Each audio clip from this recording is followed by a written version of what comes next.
మన ఆచారాలు సంస్కృతి సంప్రదాయాలకు స్వాగతం. అందరికీ నమస్కారం. అందరూ ఎలా ఉన్నారు?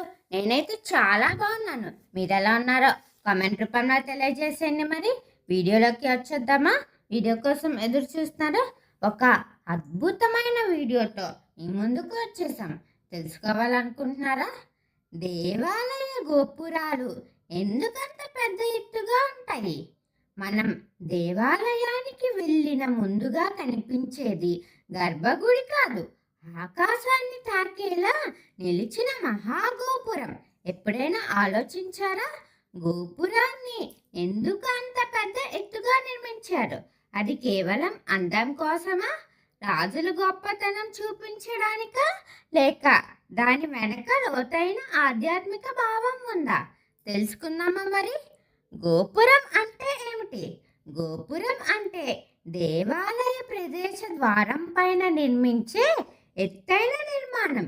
ఆలయంలోకి ప్రవేశించే ముందు భక్తునికి కనిపించే మొదటి పవిత్ర భాగం గోపురమే.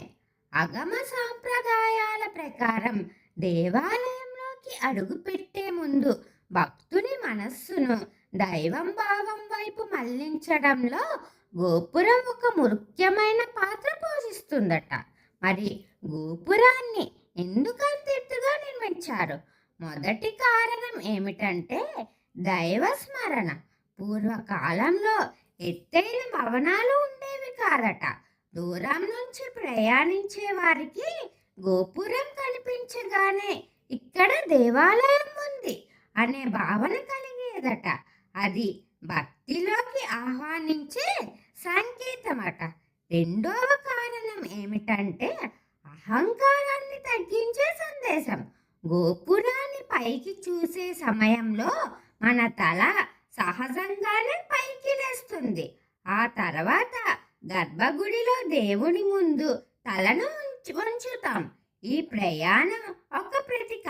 బయట ఎత్తైన గోపురం, లోతైన వినమ్రత. మూడవ కారణం ఏంటంటే శిల్పకళలో దైవ కథలట. చాలా గోపురాలపై దేవతలు, ఋషులు, అవతారాలు, యక్షులు, గంధర్వులు, పురాణ పుట్టల శిల్పాలు కనిపిస్తాయి.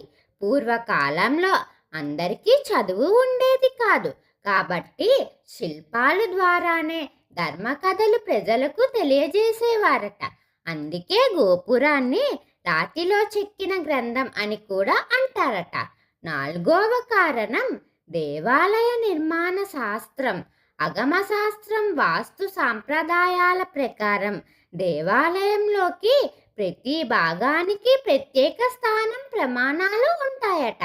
గోపురం, ప్రాకారం, మండపం, ధ్వజస్తంభం, గర్భగుడి ఇవన్నీ ఒక సమగ్ర నిర్మాణ విధానంలో భాగాలు. అందువల్ల గోపురం ఎత్తు కూడా యదార్చికం కాదు.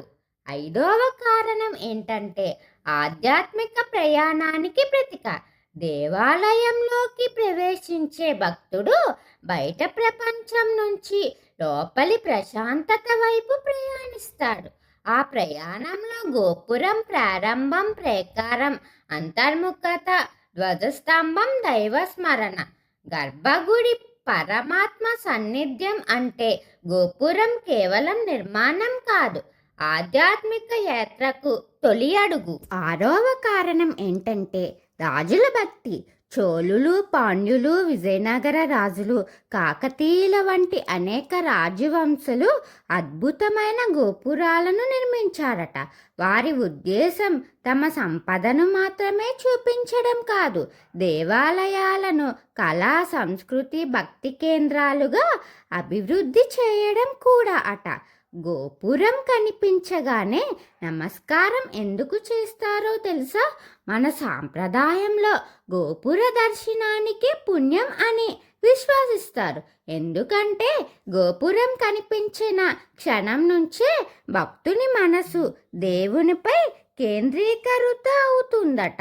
మరి దక్షిణ భారత గోపురాలు ఎందుకు మరింత ఎత్తుగా ఉంటాయో తెలుసా? ద్రావిడ దేవాలయ నిర్మాణ శైలిలో గోపురాలకు అత్యంత ప్రాధాన్యత ఉంటుందట.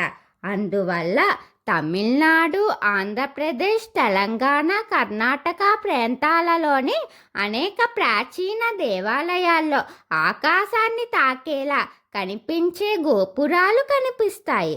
గోపురంపై కలశం ఎందుకు ఉంటుంది? గోపురం పైభాగంలో కనిపించే కలశం శుభానికి, పూర్ణతత్వానికి ప్రతీకగా భావించబడుతుందట. దేవాలయ కుంభాభిషేక సమయంలో ఈ కలశాలకు ప్రత్యేక పూజలు నిర్వహిస్తారు. గోపురాన్ని చూస్తే మనం ఏమి గుర్తుంచుకోవాలి? గోపురం మనకు ఒక గొప్ప సందేశం ఇస్తుంది.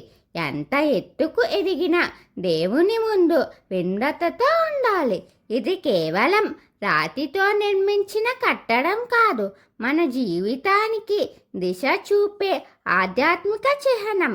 మరి అదే భక్తిని మేల్కొలిపే ఆహ్వానం. గోపురాన్ని కేవలం పెద్ద నిర్మాణంగా చూడకండి, ధర్మాన్ని గుర్తు చేసే శిల్పగ్రంథం, మన అహంకారాన్ని తగ్గించే ప్రతీక, దైవ సన్నిధయానికి తీసుకువెళ్ళే తొలి ద్వారం. మరి ఒక మంచి వీడియో తెలుసుకున్నాం కదా. మరిన్ని వీడియోల కోసం ఎదురు చూస్తూ ఉండండి. మన ఆచారాలు, సంస్కృతి, సంప్రదాయాలు వీటి మీద మీకు ఆసక్తిగా ఉంటే నా ఛానల్ని సబ్స్క్రైబ్ చేసి అలాగే పక్కనే ఉన్న బెల్ ఐకాన్ క్లిక్ చేయండి. నా వీడియోస్ని మీరు ఆదరించి లైక్, షేర్, కామెంట్ చేయండి. ఓం శ్రీ మాత్రే నమః.